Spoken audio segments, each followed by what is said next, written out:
उद्धत चिंतन श्री गुरुदेव दत्त स्वामी महाराज की जय. छत्रपती शिवाजी महाराज की जय. आज गुरुचैत्राचा 7वा दिवस, 43 ते 53 अध्याय. गुरुचैत्रामध्ये त्या अध्यायामध्ये आता आजच्या अध्यायामध्ये दत्त महाराज असेल, नरसिंह सरस्वती स्वामी महाराज असेल, की साध्या भक्तांना रंकाचा राजा आणि राजाचा रंक करण्याची ताकद आहे. हे दत्त महाराजांमध्ये एक तिंतुकार भक्त असतो, तो साधा असतो, त्याचं मन शांत असतं आणि नामस्मरण असल्यामुळे तो त्यांची सेवा आहे, ती सेवा चांगल्या प्रकारे करू शकतो. महाराज एक साध्या माणसाला म्हणतात की तो नित्य महाराजांचं दर्शन घेत असतो, फक्त दर्शन घ्यायचं, दुसरं काहीच नाही.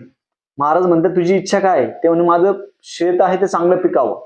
महाराज म्हणतात मी संगमाहून स्नान करून येऊपर्यंत शेत कापून टाका. तो शेत कापून टाकतो.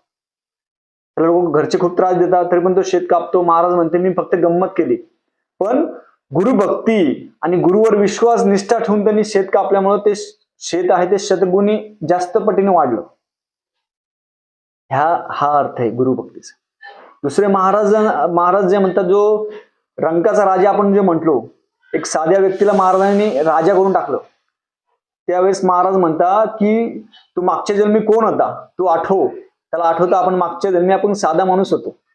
महाराजांनी त्यांच्यामुळे राजे केले. तरी महाराजांना त्यांच्या राजवाड्यात बोलवलं, मान सन्मान केला, सगळं केलं. त्यांनी भूमिदान केली. गाणगापूर असेल, नरसोबावाडी असेल, औदुंबर असेल, भूमिदान केली. ब्राह्मण वस्ती वसवली, महाराजांच्या सेवेसाठी वस्ती वसवली.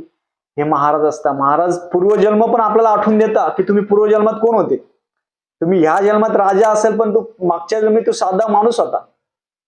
ही गोष्ट महाराज करतात. आणि 51-52 अध्याय महाराज म्हणतात की माझं आता मी जातो. कारण की खूप लोक आता जास्त लोकांची प्रकट झाल्यानंतर कसं होतं, महाराजांना त्रास होऊ लागला. महाराज म्हणे आम्ही गुप्त रूपात गाणगापुरात राहू. आणि अध्याय वाचताना मनामध्ये असं आलं, रडू येतं माणसाला की महाराज चालले. पण महाराज अदृश्य रूपाने गाणगापुरात आहे.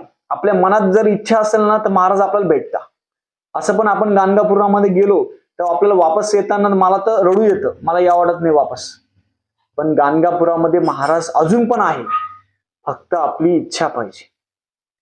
महाराज कुठेही गेलेले नाहीये. महाराज आपल्या सोबत आहे, सदैव आहे. स्मरण मात्र. आपण अवधूत चिंतन श्री गुरुदेव दत्त म्हटलो, महाराज गाणगापुरात आहेत आणि अजून पण आहे. तुम्हाला अनुभव घ्यायचा आहे, तुम्ही गाणगापुरात जावं, तिथे गुरुचैत्र पारायण करावं. महाराज गाणगापूरमध्ये आहे, अदृश्य रूपाने आहे. संगमावर स्नान करता, मठामध्ये असता. गाणगापुरात महाराज आहे. श्री स्वामी समर्थ.